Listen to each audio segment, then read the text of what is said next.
عزیز طلباء، میں ہوں ڈاکٹر صفدر رشید۔ آج ہم بی ایس سطح کا پروگرام 9023 پر بات کریں گے۔ عزیز طلباء، یہ کورس عالمی کلاسیک کے چند شاہکاروں پر مشتمل ہے۔ جیسا کہ ہم نے پہلے بات کی کہ عالمی کلاسیک کیا ہوتا ہے اور کس فن پارے کو ہم کلاسیک کہہ سکتے ہیں، تو آپ کے اس کورس میں مشرق اور مغرب کے جو بہترین نمائندہ متون ہیں ان کا انتخاب کیا گیا ہے۔ تو ہمارا پہلا جو متن ہے وہ ہے اوڈیسی۔ اوڈیسی عزیز طلباء ایک شاہکار رزمیہ ہے، یعنی ایپک۔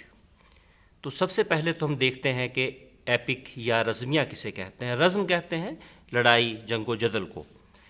یعنی ایک چھوٹی موٹی لڑائی، ایک ملک کا چھوٹا موٹا کوئی جھگڑا، کسی خاندان کا جھگڑا، اس کو ہم رزمیہ نہیں کہیں گے۔ رزمیہ بنیادی طور پہ اس کا تقاضا یہ ہے کہ ایک پوری قوم کا کوئی مرکزی مسئلہ ہو، دو قوموں کا مسئلہ ہو، اور اس میں جو واقعات پیش آئیں ان کو بیان کرنا، جنگ سے پہلے کے، جنگ کے دوران کے اور جنگ کے بعد کے۔ تو اسی سلسلے میں کہ جو یونان کی مشہور لڑائی ہوئی تھی، ٹرائے اور اسپارٹا کے ایک لحاظ سے درمیان، بادشاہوں کے درمیان اور وہاں کی اقوام کے درمیان، اس سلسلے میں دو مشہور رزمیے لکھے گئے، اور وہ دونوں لکھے یونان کے مشہور شاعر ہومر نے۔ جنگ جو ہے یہ 10 برس چلی۔ جو جنگ کا احوال ہے وہ انہوں نے لکھا ایلیڈ کی شکل میں، یعنی ایلیڈ ایک رزمیے کا نام ہے۔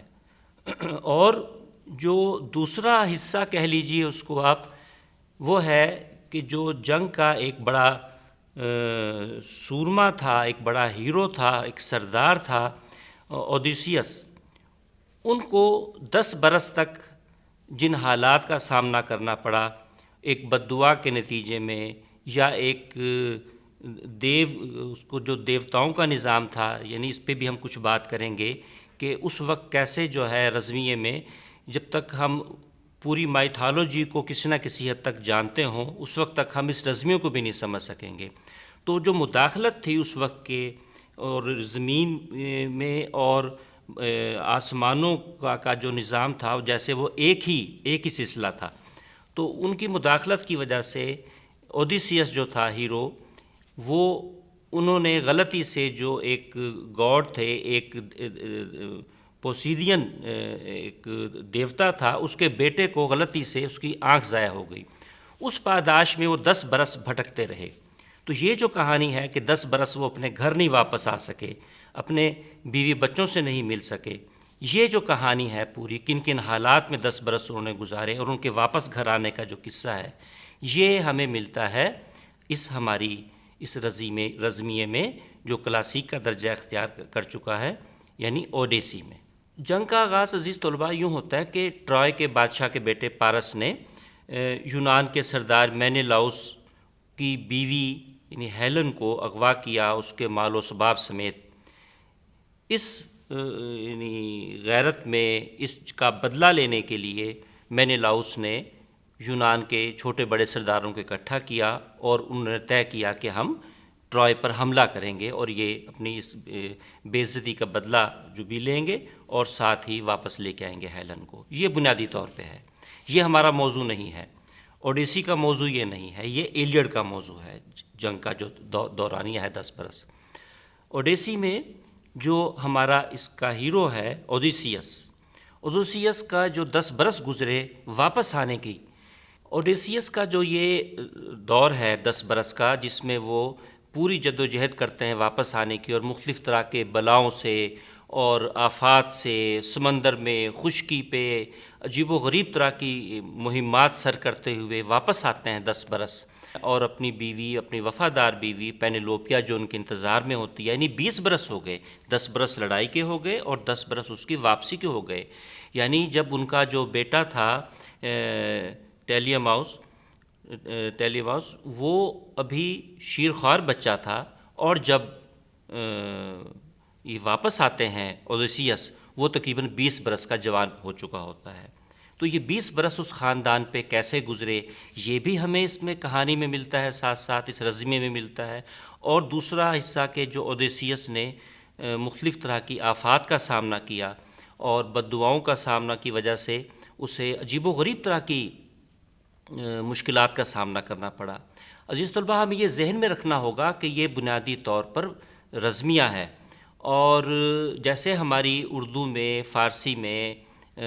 داستان ہوتی ہے جس میں ما فوق الفطرت عناصر ہوتے ہیں، جس میں جن، پریاں، بھوت، یہ سب کچھ، اور غیبی مدد، یہ سب چیزیں ہوتی ہیں، اندیکھی طاقتیں ہوتی ہیں، یہ سب چیزیں رزمیہ کا حصہ ہوتی ہیں۔ اس لیے اس کو ہمیں قبول کر کے چلنا ہوتا ہے، اور خاص طور پر ہمیں یہ دیکھنا ہوگا کہ جو یہ یونانی، یہ جو المیہ، یہ جو ہے، اگر یونانی ہم ٹریجڈیز کی بات کریں عزیز طلباء، ڈرامے کی، اس کے اندر بھی یہ چیزیں موجود ہیں، اور اسی طریقے سے یونانی ایپک میں، رزمیہ میں بھی یہ سب چیزیں موجود ہیں۔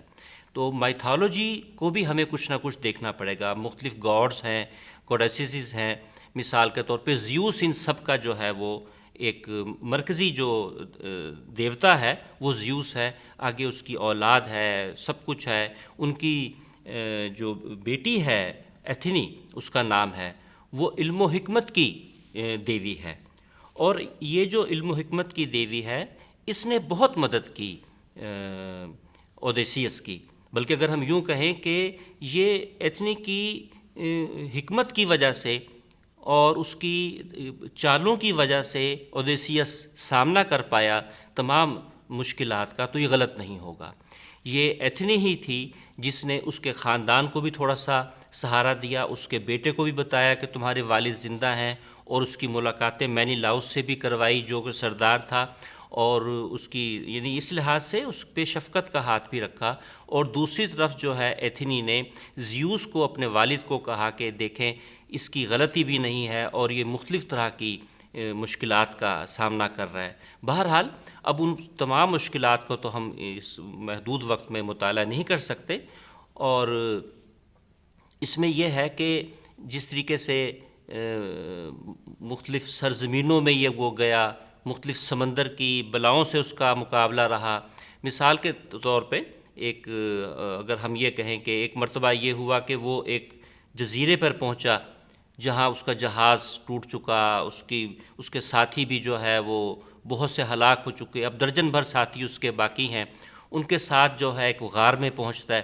وہاں کچھ دیر کے بعد ایک دیو آتا ہے۔ دیو جو ہے اس کی ایک آنکھ ہے، اور اس کا منظر بیان کیا گیا، اس کی شخصیت جو ہے اس سے بھی ہمیں بھی خوف آتا ہے پڑھنے والوں کو۔ وہ 3-4 جو اس کے ساتھی ہیں 10-12 میں سے انہیں کھا جاتا ہے، اور اس کے بعد جو ہے چلا جاتا ہے، اور غار کے باہر پتھر رکھ کر چلا جاتا ہے۔ اگلے دن پھر آتا ہے، تو اب یہاں جو اوڈیسیس ہے وہ اس کو شراب پلا کے مدہوش کر دیتا ہے، اور اس کو وہاں سے مار کر کسی نہ کسی طریقے سے نکلنے میں کامیاب ہو جاتا ہے۔ تو اس طرح کی قدم قدم پہ ہمیں اوڈیسی میں اس طرح کے واقعات جو ہے وہ ملیں گے۔ پھر ایک مرتبہ کیا ہوتا ہے کہ کلپسو دیوی جو ہے وہ اس کی محبت میں گرفتار ہو جاتی ہے، اور اس کو وہ اپنے محل میں قید کر لیتی ہے۔ 7 برس تک جو ہے اوڈیسیس تقریباً وہاں رہتے ہیں، تو بہت مشکل سے جو ہے ایتھنی کی وجہ سے وہ وہاں سے نکلنے میں کامیاب ہوتا ہے۔ تو اس طرح عزیز طلبہ ہم دیکھتے ہیں کہ جگہ جگہ پہ بہت مہمات اور ایک تجسس اور سسپینس کا جو معاملہ ہے وہ ہمیں ملے گا۔ ہم دیکھتے ہیں کہ اس کے بعد کیا ہوگا۔ وہ ایک مشکل پہ قابو پاتا ہے، ایک آفت سے نکلتا ہے تو دوسری میں پڑ جاتا ہے، اور عجیب و غریب واقعات کا ہمیں سامنا ہوتا ہے۔ تو یہ ہزاروں کہانیاں موجود ہیں۔ جو اوڈیسی ہے، یا یہ جو بڑے 2 رزمیے ہیں، یا عزیز طلبہ اگر ہم یہ کہیں کہ جو دنیا کے بھی جتنے بھی بڑے رزمی ہیں ان سے سینکڑوں نہیں بلکہ ہزاروں کہانیاں نکلتی ہیں۔ جیسے ہمارے اس خطے میں مہا بھارت ایک بہت بڑی رزمیہ ہے، تو اس سے ہزاروں کہانیاں نکلتی ہیں، ہزاروں واقعات نکلتے ہیں۔ تو اس طرح یہ انسان کی دلچسپی کو بھی پتہ چلتا ہے، اس کی نفسیات کا پتہ چلتا ہے کہ ہزاروں برس، 2-2.5-3 ہزار برس ہو گئے ابھی اس کو، تو اس وقت کا انسان کیسے سوچتا تھا، کیا کیا تھا، سارا کچھ ادب کے حوالے سے ہمیں بہت کچھ ملتا ہے۔ تو یعنی یہ صرف ایک کہانی نہیں ہوتی، یہ آج ہم اوڈیسی کا مطالعہ اگر اس لحاظ سے کریں کہ ہمیں 3000 برس کی پرانی یونان کا کلچر، سماج اور تہذیب کو اگر ہم اس کے کچھ پہلو نکالنا چاہیں تو بہت آسانی سے نکلتے ہیں۔ مثال کے طور پہ ان کا خاندان کا جو نظام تھا، آپ یہ دیکھیے کہ اوڈیسیس اس طرح بے چین ہے اپنے گھر واپس آنے کو، اور یہاں وفا کا ذکر بہت ہے بار بار، اس میں وعدے کا، وچن کا ذکر بہت ہے بار بار، یہ ساری خصوصیات، مہمان نوازی کا ذکر ہے بار بار، یہ ساری چیزیں ایسی ہیں کہ جو ہمیں اس تہذیب کا پتہ دیتی ہیں۔ یہ صرف ایک عام کہانی نہیں ہوتی۔ پھر آپ یہ دیکھیے کہ جب اتنے برس گزر چکے، لڑائی سے تمام 10 برس کے بعد تمام لوگ واپس آ چکے، جن کا پتہ تھا کہ یہ مارے جا چکے، ان کا پتہ چل گیا کہ یہ واپس نہیں آئیں گے، تو جب 10 برس کے بعد واپس نہیں آیا اوڈیسیس واپس، تو وہاں بہت سے جو شہزادے تھے انہوں نے پڑاؤ ڈال لیا پینیلوپیا کے گھر، یعنی اوڈیسیس کے گھر، کہ اب ہم یہ پینیلوپے سے شادی کریں گے، کوئی ایک شادی کرے گا۔ تو اس وجہ سے جو ہے بہت دقت بھی آئی پینیلوپیا کو، کیونکہ ان کا خیال تھا کہ اوڈیسیس اب مر چکا ہے جنگ میں، لیکن وہ انتظار میں تھی، ٹھیک ہے۔ تو اس وجہ سے یہ جو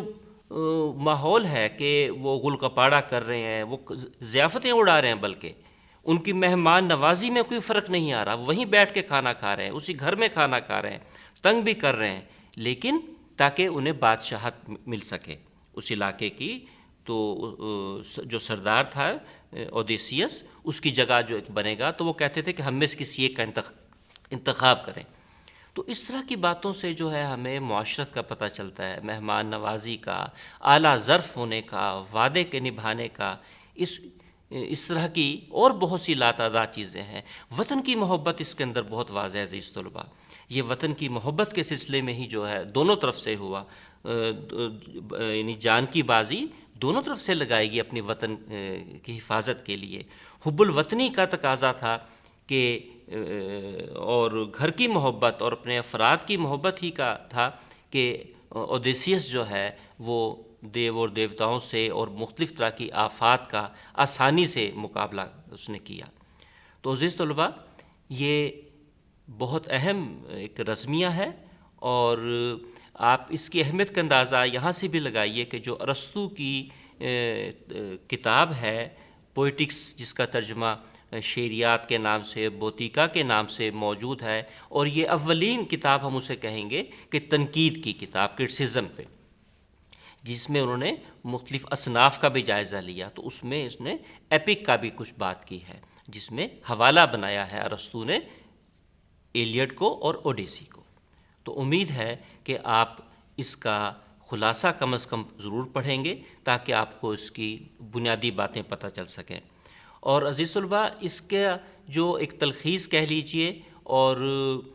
نثر میں اس کا اردو میں خوش قسمتی سے ترجمہ موجود ہے، جو کم و بیش 40-50 برس پہلے کیا تھا، وہ آج بھی دستیاب ہے۔ محمد سلیم الرحمن صاحب کا ترجمہ ہے، جہاں گرد کی واپسی کے نام سے۔ تو آپ اس کا بھی یقیناً مطالعہ کریں گے۔ اس کے ساتھ ہی اجازت دیجیے۔